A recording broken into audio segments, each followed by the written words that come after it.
In this study, we investigated which brain regions are involved in encoding the identity and orientation of faces and bodies. Previous studies have shown that regions in occipital temporal cortex show particularly strong responses to particular categories. For example, stronger responses to faces compared to objects or to bodies compared to objects. We were interested in how these regions might be encoding face and body information.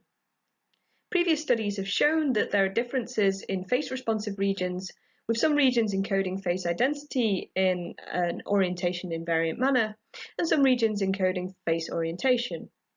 So we were interested if there might be similar differences between the body-responsive regions.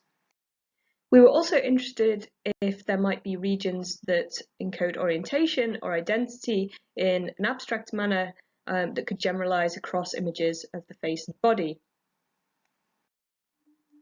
To investigate these questions, we created a stimulus set of 3 identities where we created images of the face and the body from 3 different orientations. We trained participants to recognize these 3 identities prior to the fMRI experiment, and after this training, participants could easily recognize all identities from both the face and the body. We then showed participants these images while recording their brain activity using fMRI. Participants had 2 tasks. One was an attention task where they responded whenever they saw a small image size, and the second was either to respond to which identity or orientation was shown in the block, and half of the experiment they performed each of those tasks.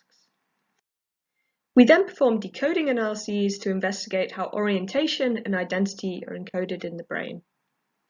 For decoding body orientation, we extracted patterns of activity evoked by each of our conditions in the body-responsive regions, and we trained a classifier to distinguish between patterns of activity evoked by the 3 body orientations from 2 of the 3 identities.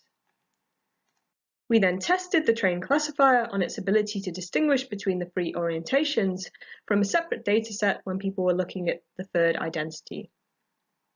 We performed these analyses separately for activity when people were performing the identity and orientation detection tasks to see if responses to orientation might be enhanced by participants' attention to this feature.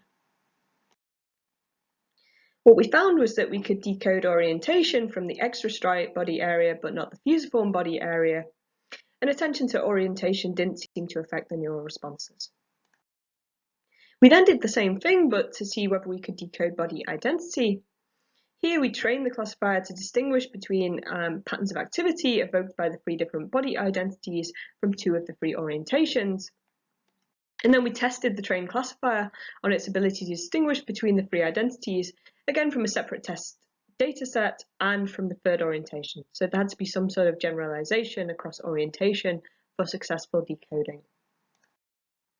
What we found was that we could decode body identity across orientation from the fusiform body area, but not the extrastriate body area.